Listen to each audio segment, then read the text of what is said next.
Bonjour à toutes et à tous. Cette année, les circonstances nous obligent à nous retrouver de cette manière, à distance, via les écrans. Pas de cérémonie publique pour les prix Materlingue de la critique cette année, mais une édition virtuelle en vidéo. Dans quelques instants, vous découvrirez le palmarès dressé par notre jury de journalistes spécialisés en théâtre, danse et cirque. Nous déplorons un grand nombre de créations annulées en raison du confinement et du lockdown des arts de la scène. Mais nous souhaitions distinguer les spectacles qui ont pu trouver leur public avant mars 2020. Dans quelques instants, donc, place à l'ensemble des nominés et bien sûr des lauréats de cette étrange édition.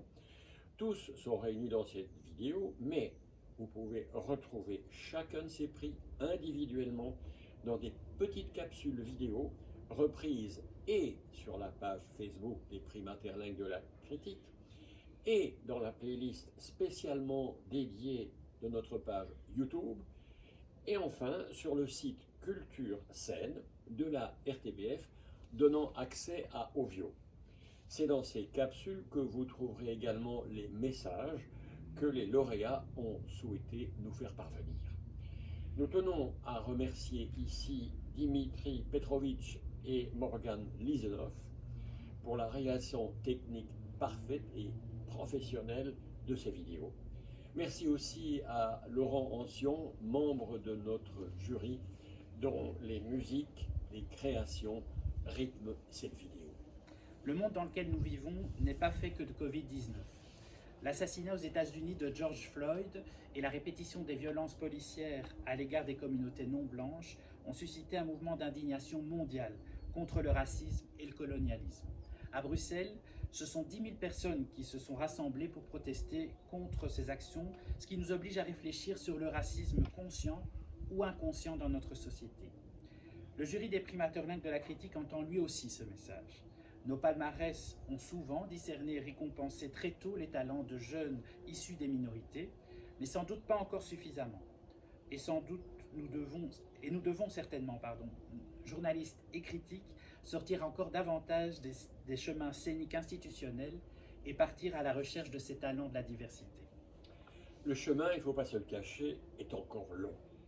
Pour que les talents les plus divers soient visibles, et du public et du jury, c'est tout un système artistique qui doit se regarder droit dans les yeux et faire son examen de conscience.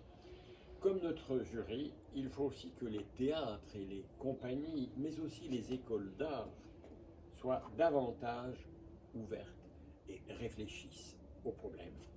L'enseignement dès le plus jeune âge doit également jouer un rôle majeur dans l'éveil des curiosités et des vocations. Il faut enfin que les politiques de la Fédération Wallonie-Bruxelles favorisent l'éclosion de ces talents.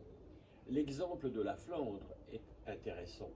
Une série de décrets des années 2004 à 2008 oblige toutes les institutions, mais aussi toutes les compagnies, à rendre des comptes annuels sur l'engagement à tous les niveaux, pas seulement artistiques, des personnes issues des minorités. C'est une piste de réflexion parmi d'autres face à un besoin impérieux. Nous souhaitons maintenant passer la parole à Madame Bénédicte Linard, la ministre de la Culture en Fédération Wallonie-Bruxelles. Grâce à son soutien, nous avons pu maintenir cette cérémonie sous une nouvelle forme et grâce au soutien également de la Loterie nationale, nous avons pu confectionner ces statuettes conçues par Françoise Keuten et Karl-Heinz Staes et qui sont offertes aux lauréats depuis maintenant 3 ans.